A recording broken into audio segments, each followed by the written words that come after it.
And through them, all nations will be blessed. Well, that hasn't happened yet. Remember that 144,000 from each tribe?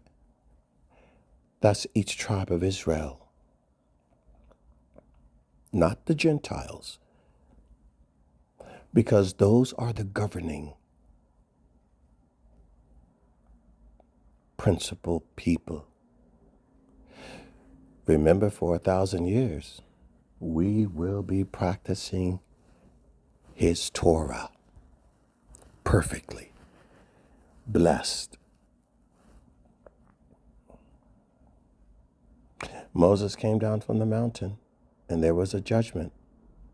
But even at that moment, who's on the Lord's side?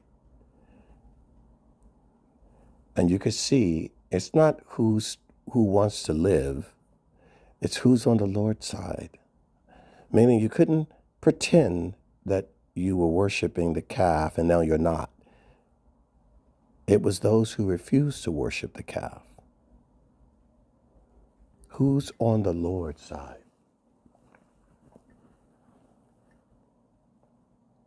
See, the Lord judges the intent of the heart. You may have done something good, but did you do it from your heart? I wrote a song called From the Heart. You should hear it. It's a beautiful song. And the point was taking you back. Would you take me back? I've now looked upon the one whom I pierced, and I'm sorry. I now see. I didn't know it was you, Lord. He said to Paul, it is hard for you to kick against the pricks. Paul, why do you persecute me? Who are you? Oh, my Lord, it was you. You were actually for my good. They were doing good work. I mocked them, I maligned them, I persecuted them, and I was working against you.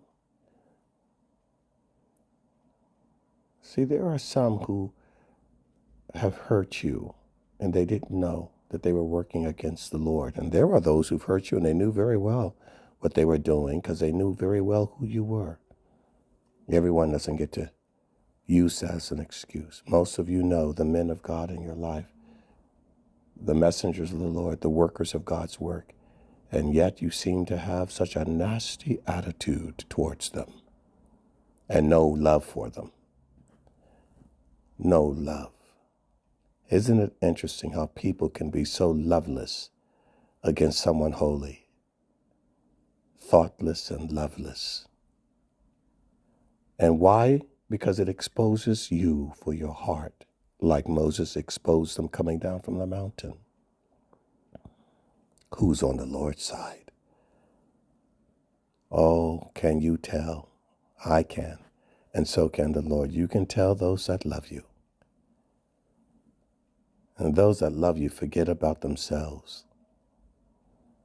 They love you. When bread is short, they'll give you half their bread. Some will give you all their bread. They love you. You're on their mind, you're on their thoughts, and they visit you. They write you. They call you. They talk to you. They intercede for you. Why? Because they love you. I've noticed one thing about the celebrities doing the fires, how they talked about, how they they loved their neighbors. James Wood says, oh, we're like a community up here. We love each other. We check on each other.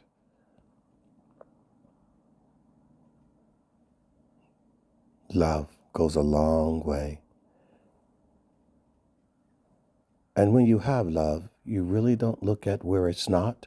You're too busy focusing on where it is. You know that one good friend you have, you're not thinking about all the other ones you don't have. You're too busy with the one good friend you have.